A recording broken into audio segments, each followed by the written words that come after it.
I started fresh for the 1.0 release of Grounded, and thanks to the help of one of my viewers, my experiences have been made far better due to getting one of the new trinkets that I initially missed, even though I was right next to it.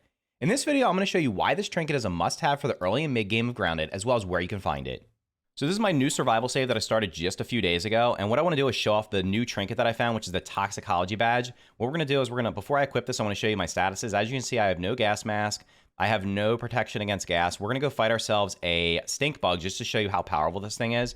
And what we're going to do is we're going to lure the stink bug over here, and we're going to let it hit us with the gas. Now, normally early game, if you get hit by the gas from this thing, it's going to take your health down significantly. So we're just going to let this guy hit us with his gas. And you're going to see we're taking absolutely no damage from this thing. We can just sit here in the gas and completely shred it. This is going to make getting stink bug parts, which you're going to need to make the insect hammer, which is, of course, super important early game. It's going to make getting it super easy. So not only does it work there, it is also useful in other places. So let's head over to those to show you also where it's useful. Then I'll show you exactly where to find it. Another place this Toxicology Badge is super useful is going to be the haze. So as you can see here, I'm entering the haze. A little warning sign is going to come up. That's going to tell me that there is the toxic gas. As you can see, it's right there on the screen. Normally, if you do not have a gas mask on or you haven't drank the gas goo smoothie, you'll just start taking damage quickly. And as you can see, you can traverse the haze using this Toxicology Badge without taking any damage from the gas. I did this when I completed the haze lab, as well as when I was exploring the haze. I haven't fully explored the haze yet, but believe me, this is going to make exploring the haze much easier because you're going to be able to, like I said, have your helmet of choice on your head rather than having a gas mask, which doesn't provide very much defense. Now I want to show you one last place this thing's going to be super useful, and then I'm going to show you exactly where to find it.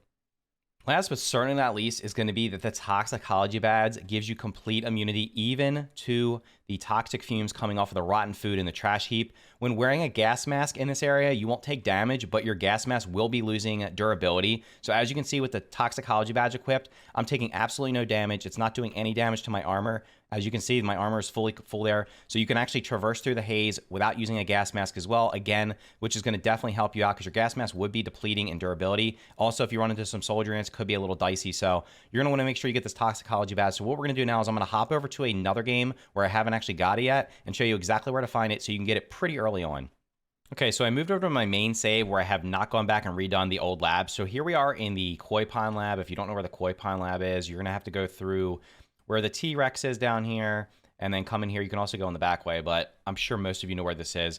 What I want to do is show you where to find the Toxicology Badge. So what we're going to do is we're going to hit this switch and then we're going to go show you where it is. It's near one of the switches over here. Now for this, I would recommend having you definitely need the fin flops. And you're going to need at least a gill tube. I'm using the bubble helmet just because it makes it easier. This is a long swim, so you're probably better off having the bubble helmet, but you don't have to have it. I also have a dagger in case I run into any diving bell spiders, and I have the slime lantern because the last time I did this, I actually missed the item, and someone had to tell me to go back and get it because I didn't see it. So what we're going to do is we're going to head out of the lab here, and we're going to follow this little path around here. And we're going to be going back to the broken part of the lab over here, which of course has one of the switches in it. And this is where you're going to find the Toxicology Badge. So I think we started off, let's see how much air we have when we get out of here. I think we started with 180. So we're going to swim all the way back in here. We're going to come down here. And the switch is down here, which I'm going to just hit real quick because we're down here. So we're just going to hit the switch. Of course, one other thing, there is a milk molar down in this corner if you haven't already got it.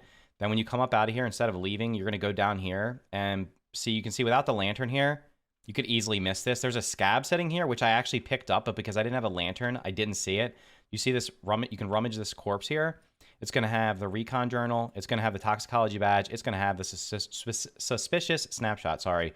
So you're going to take all those things and now you're going to have access to it. In addition to protecting you from the gas sources from the stink bug, the haze, and the trash heap, the Toxicology Badge is also going to give you immunity to the dust from the dust mites as well as the termite soldiers. The downsides to it, however, are going to be that it does give you minus poison resist, which means if you get hit by a poison attack, most likely from a spider, you're going to take extra damage. Also, it does take up the accessory slot, which is where your glider is normally going to go. So do be careful if you have the Toxicology Badge or any other trinkets equipped in your accessory slot that you don't actually jump off of a high spot thinking you have a glider, thus taking critical or perhaps fatal damage. So far, of all the trinkets I've found, this is the one I've been using the most. Perhaps this will change as I progress through the upper yard, but for anyone starting over or for playing for the first time, this is going to make your experience far better, especially with dealing with those stink bugs, the haze, and even the trash heap. If you found this video helpful, make sure to smash the like button. Here's another video you might find helpful as well.